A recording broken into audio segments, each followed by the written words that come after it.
సత్సంగం చెప్తా అనేది సత్సంగం అంటే ఏంటంటే ఎవరైతే సజ్జనులు ఉంటారో లేదు ఆత్మ జ్ఞానం తెలిసిన వాళ్ళు ఆత్మదర్శనం జరిగిన వాళ్ళు లేదు భగవద్గీత గురించి కానీ భాగవతం కానీ రామాయణం కానీ ఉపనిషత్తుల గురించి ఇట్లా మనం అందరం కూర్చొని ఇదే విధంగా మాట్లాడుకుంటాం అంటే మాట్లాడుకోవడం కాదు, దాంట్లో ఉన్న జ్ఞానాన్ని మనం తెలుసుకొని కర్మయోగం అంటే ఏంటి, భక్తి యోగం అంటే ఏంటి, జ్ఞానయోగం అంటే ఏంటి అంటే ఈ మూడు యోగాల తర్వాత ద్వారా మనం ఏంటంటే భగవంతుని చేరుకునే మార్గం. అట్లా మనం ఈ చేసుకునే దాన్ని ఏమంటారంటే సత్సంగం అంటారు. అట్లా ఏంటంటే విశ్వ హిందూ పరిషత్తు ఇక్కడ మనకి ఏంటంటే వాళ్ళు బ్రిటిష్ వాళ్ళు పాలన చేస్తా ఉన్నప్పుడు ఆయన స్వామి చిన్మయానంద స్వామి మన వాళ్ళు హిందువులు ఐకమత్యంగా అయితే తొందరగా మనకి స్వాతంత్రం వస్తుందని చెప్పి ఆయన 1964 ఈ సంవత్సరం అనేది స్థాపన చేశారు. ఎందుకోసం చేశారంటే మనకు అందరి కోసమే, మనం అందరం ఐకమత్యం అయ్యి కులాల వారిగా ఇప్పుడు ఎట్లా ఇండిపోయినాం, కులాల వారిగా పార్టీల వారిగా లేకపోతే ఇంకా దేనికన్నా కొట్టాడుకోవడం ఇది కూడా మాట్లాడుకోకుండా అయినాం. ఇదే పరిస్థితి మనం కంటిన్యూగా జరిగితే 2050 వరకు మనకు ముస్లిమ్స్ కానీ క్రైస్తవులు కానీ మన దేశంలో ఉండేవి. మనం అందుకోసం ఏంటంటే నువ్వు ఏ పార్టీ అందరం ఖచ్చితంగా మనం అందరం ఐకమత్యం కావాలని చెప్పి ఆయన విశ్వ హిందూ పరిషత్తు స్థాపన చేశారు. అలాగనే గోపాస్వామి ఉంటుంది. గోపాస్వామి కూడా ఎందుకు చేయాలంటే మనం అందరం అంటారు గోవుల్ని రక్షించుకోవాలా, మనం వాళ్ళు సాయిబులు చంపుతారు, మనం కాపాడాలి. సరే ఆ గోవుల పాలు మనం తాగుతామా, గోవుల పాలతో ఏమైనా టీ చేసుకుంటామా, లేదు గోమయంతో ఏమన్నా మనం వ్యవసాయం చేస్తామా, చేయడం. మరి ఎట్లా కాపాడతాం, ఎట్లా ఏ విధంగా మనం కాపాడగలుగుతాము చెప్పండి, ఏ విధంగా కాపాడగలుగుతాం? అయితే టీ బాగా బరిపాలు అయితే బాగా టేస్టీగా ఉంటాయి, మనం అందుకోసం బరిపాలు టీ తాగుతాయి, బరిపాలతోనే మజ్జిగ తాగుతాయి, బరిపాలతోనే పెరుగు తాగుతాయి. మరి ఆవు ఎట్లా రక్షించబడుతుంది, ఎవరు తాకాలా? ఎందుకంటే ఆవులు ఎక్కువ ఉన్నప్పుడు ఏంటంటే మనకి ఆరోగ్యం కూడా బాగుంటా ఉంది. అదేంటంటే ఎక్కువ ఆక్సిజన్ తీసుకుని ఆక్సిజన్ వదులుతుంది.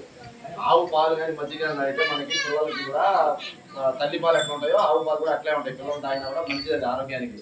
కానీ అవన్నీ మనకి బ్రిటిష్ వాళ్ళు మర్చిపోయింది, మనం కూడా దాన్ని మానుకుంది. తర్వాత దుర్గాష్టమి అని ఉంటుంది. ఇవన్నీ కూడా వార్షికంగా విశ్వ హిందూ పరిషత్ చేసే పనులు అన్నమాట. దుర్గాష్టమి అంటే ఏం చేస్తాం మనము, అమ్మవారికి పూజ చేసి ఏ చిత్రపటం పెట్టుకుంటాం మనం.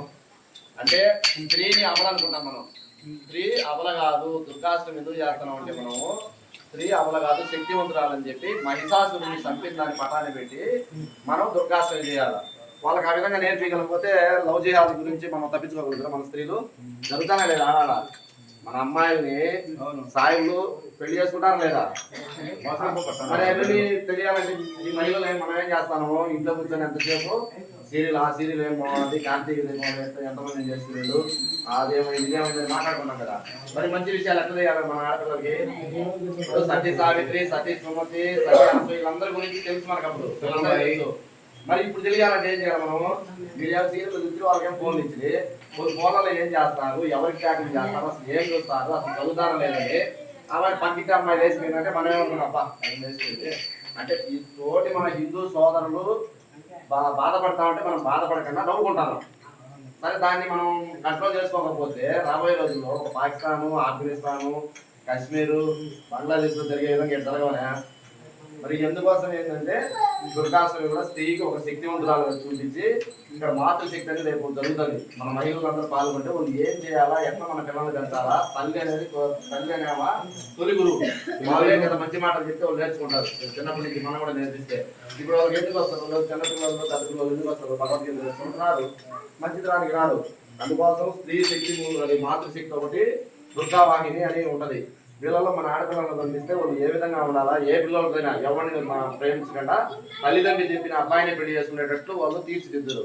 ఇలాంటివి మనం తెలుసుకొని మనం పంపిస్తా ఉండాలి. తర్వాత శౌర్య దివస్ అని ఉంటుంది. శౌర్య దివస్ మనం ఏం చేయాలా చెప్పండి, ఏం చేయాలా?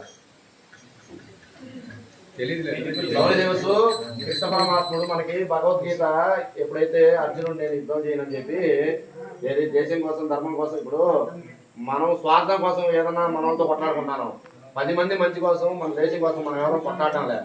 ఎవరైనా భూమి ఆక్రమించినా, ఏదైనా చర్చి కట్టినా, లేకపోతే మన హిందూ దేవాలయాలు కానీ మన సనాతన ధర్మాన్ని కానీ ఏమైనా చేస్తే మనం ఎవరైనా పోతానమా? ఎవరైనా పిలిచినా రావడం లేదు. ఇది మంది కాదులే మనకి ఎందుకు, అదే మీ ఇంటికాడికి వచ్చి నేను ఆక్రమించడం మన కొట్టవా? మరి ఈ దేశం ఇది కదా, మరి ఎవరు దాన్ని కాపాడుకోవాలా? మనమే కదా.